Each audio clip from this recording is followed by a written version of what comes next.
The rematch between Arman Tsarukyan and Georgio Poullas has already been booked. Over the weekend, they wrestled at RAF 6, and Arman won. However, after the match, Arman punched Georgio in the face and there was a giant brawl between their teams. The two will now face off at Hype Brazil on March 11th in a 10-minute submission-only bout.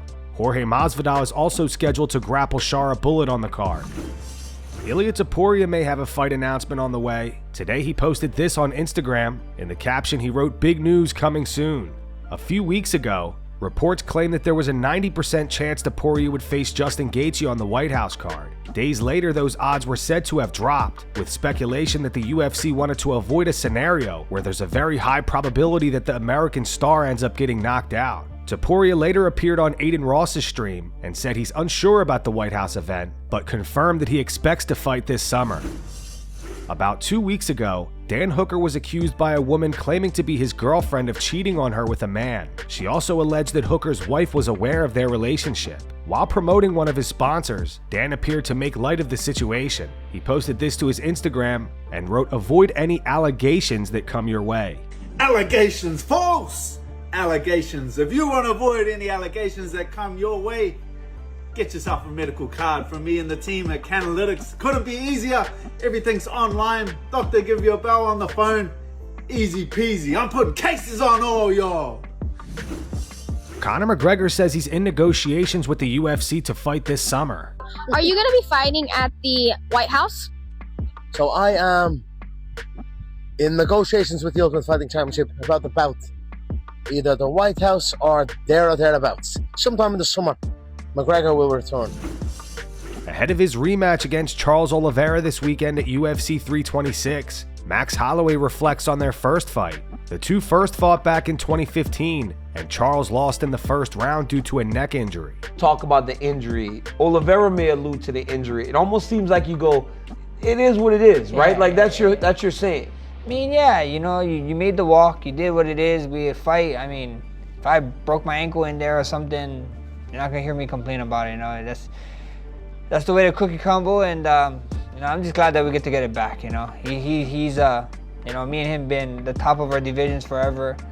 I believe we both are in the pound for pound still, so there's a lot of, you know, this is a history fight, you know. This is one for the history books, and we get to go out there and, you know, March 7th, bring fireworks, and it's going to be super exciting. Alexander Volkanovski gives his prediction for Max Holloway versus Charles Oliveira. Max Holloway, you go 100%. Now he is gonna get you tired. And he's one guy that knows how to capitalize on someone being tired. If he sees you tired, he's gonna make you pay more and more and more, and he can definitely mentally and physically break you down. Does that give him opportunities to get the finish? I am gonna say yes. I think Max is gonna be the favorite. I think you'll get some better value at him getting the finish. I think he can get the finish. So he's favorite? Yeah, $4.46. Oh, big favorite, hot favorite. Okay, hot favorite. So let's go finish. I think he can get the finish. I think the later rounds he gets the finish. I think I can definitely see a finish in the 3rd or 4th round even. I can definitely see it. I think Max Holloway can definitely start to do that, start to land, get in a position where, you know, Charles is more shelling up, trying to grab, not really working, and you can just see Max just start getting the finish and the ref's just sort of stopping it. You know, just again, it's just Max is that type of guy that can put that type of pace on you. Charles is going to be dangerous enough to, you know, put him in danger, but the only thing is you can't do that for 5 rounds with someone like Max. And so either Charles lands and gets a finish early, or he gets finished in them later rounds. That's what I'm thinking. Can it go a decision? Of course it can, you know. But I just think that I'm leaning more towards a finish than a decision for Max. Carlos Prates is sparring hard ahead of his upcoming fight against Jack Della Maddalena on May 2nd.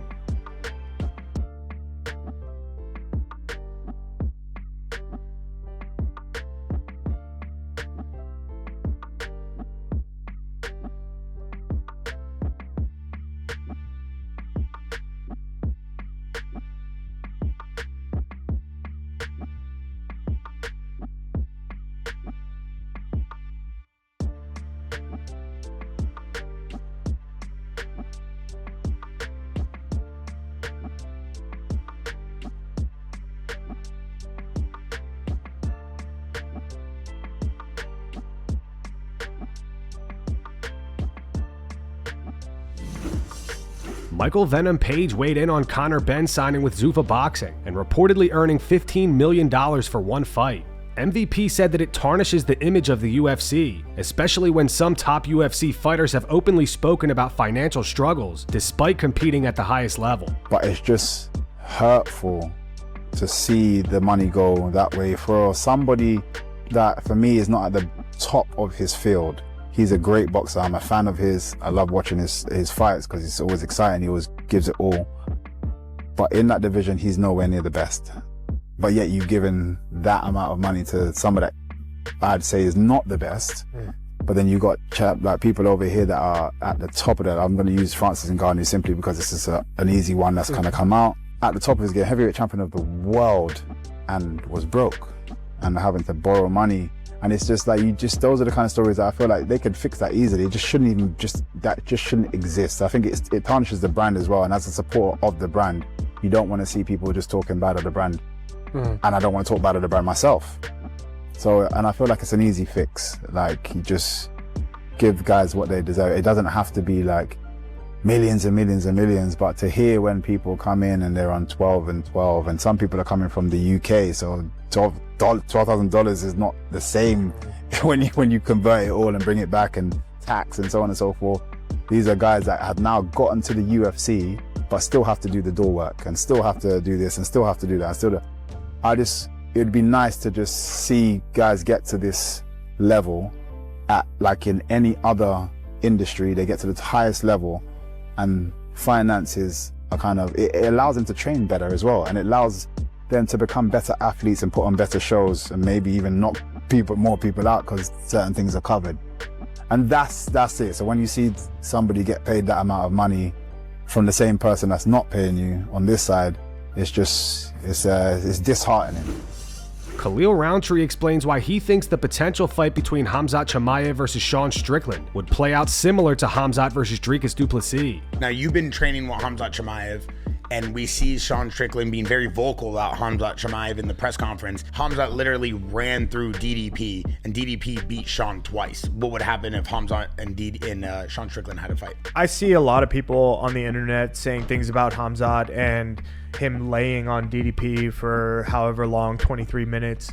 And from a different perspective, it's not that he just laid there. I think that he literally forced DDP to not be able to do anything. When this guy fights, it is dominating. However people are perceiving dominance, I mean, being able to hold the current champion down for 23 minutes is domination. If you're a champion and you can't get up from the ground, then that shows some holes in your game, right? So I think that a fight against Strickland would go pretty similarly.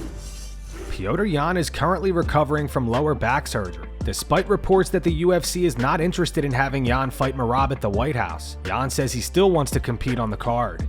You know, I haven't heard a definite no regarding, Russian fighters, but I think that UFC is a huge international organization that probably fighters from all over the world are fighting in the UFC. So I think that if anything, this would be an incredible gesture, kind of like a gesture of goodwill to show that sport, after all, is outside of politics. Okay, and the goal is, first we take the White House, and then we'll do a huge event in the Red Square. Oh yeah, that would be something. But you would be healthy enough to fight in June, given the surgery? Yes, the goal is to be very healthy by then, and if the UFC grants that type of decision, then I will be there. Justin Gaethje appeared on Neon Stream last night. Here's a clip where Gaethje explains why he no longer talks trash to his opponents before fights. Hey, Justin watched you versus Patty, and I think you're gonna kill Ilia Topuria. I'm working hard. Thank you, Angel. I will be ready. You ever do anything in the ring to get in someone's head? No. Well, I used to, but now I've learned there's no reason to give them any kind of motivation. Because it could light a fire in them. Yeah. So you just don't even talk nothing. You just fight, smile, dance, tickle. Shake hands. Gaethje gave his thoughts on how a fight between him and Ilia Topuria would play out. He also weighed in on what he believes would happen if Topuria were to face Islam Makhachev. Did you see Ilia was on a stream and he said he wants to fight you next? Well, yeah, that's how the interim championship works. How do you think that fight's gonna go? Oh, I think fighting's crazy. I think we're gonna throw some heat the whole time, and one of us will probably get knocked out. Oh, I got my money on you. Let's go. Who wins, Ilia or Islam?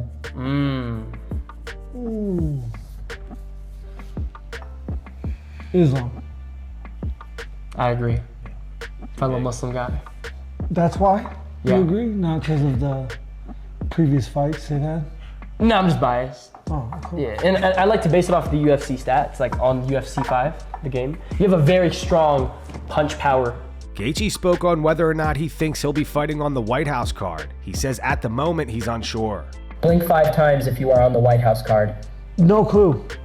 I honestly have not heard yet, but I imagine I am. Of course you are. Can't imagine I wouldn't be, so. Of course you are. That card's gonna be stacked. I'm not sure who's gonna be on it yet. It's gonna be a good payday too. Oh man, I'm happy for you. I get paid the same. Wait, what? There's gonna be more viewers that day. There's gonna be less live viewers. Why? Because there's no People can fit on the arena. White House lawn, but No, but the just pay-per-view is took gonna go $20. crazy. Arman Tsarukyan says he recently spoke with Hunter Campbell, and one of the options presented to him was a potential lightweight title fight in September or October. I think so. I already talked to Hunter When was that? a couple of weeks ago. We got a couple of options, Oh yeah, like what? like title fights, like just fights. I don't know. We'll see how it's play out. When you say title fight, do you mean like lightweight title fight or BMF title? Any title fight. You're getting anything you want. Yeah, 170, 145, 155. Wow. What's the most appealing option that they gave you? Fight for the 155 title, and like in September, October. Would that be after Justin or before Justin? After Justin. Okay. You want to wait that long? I'm just doing like wrestling. Yeah. Arman also spoke on the speculation that the UFC was furious over him punching Georgio Poullas after their wrestling match. Arman thinks the UFC should be happy that he didn't let anybody beat him up. You told the UFC you'd be a good boy, and now here you are getting into another incident. No, this is not my fault. This is not my fault. Everybody on my side now. You think so? I was waiting like 6 minutes. Like he was like punching me 6 minutes. What do you wanted to wait from me? You don't think the UFC sees this and says, "Look, we can't trust this guy. He makes too many problems." Bro, like if someone punch you, what do you do? Oh, I'm on your side. Anytime. By the way, I think you should have fought for the belt a year and a half ago. I'm on your side, but I was just the first thing I thought of was like, oh no. Yeah, bro, like okay, okay, but everybody is different, you know. What are you gonna do if someone like punch you 20 times? Like you're not gonna let him do that. So it's the opposite. They gotta be happy that UFC fighter don't let like somebody to beat it up. UFC fighter number one, winning UFC fighter go to the freestyle wrestling, beat the freestyle wrestler, and to show like what's the level of UFC. Okay. And that's going to wrap it up for the news. Thanks for watching. For daily MMA news and content, subscribe to Full Mount MMA and click the bell icon to be notified when we post videos. Here are the 3 top comments from last video. The first one's from John Herb's Bro Science. It says, Full Mount, please stop presenting Rampage streams as news. Thanks. Man, 825 likes on that. Alright guys. The second one's from Mr. Green. It says, Holloway selling us gambling apps while watching a video sponsored by gambling apps, full of ads for gambling apps. And the final one is also from John Herb's Bro Science. It says, everyone knows that those gambling streams are fake AF. When it's someone famous, they have a higher chance to win to bring more suckers to lose. Those were the 3 top comments from last video. If you want to be featured in the next one, all you have to do is comment down below. And if you missed yesterday's news, click the video on screen right now to get caught up.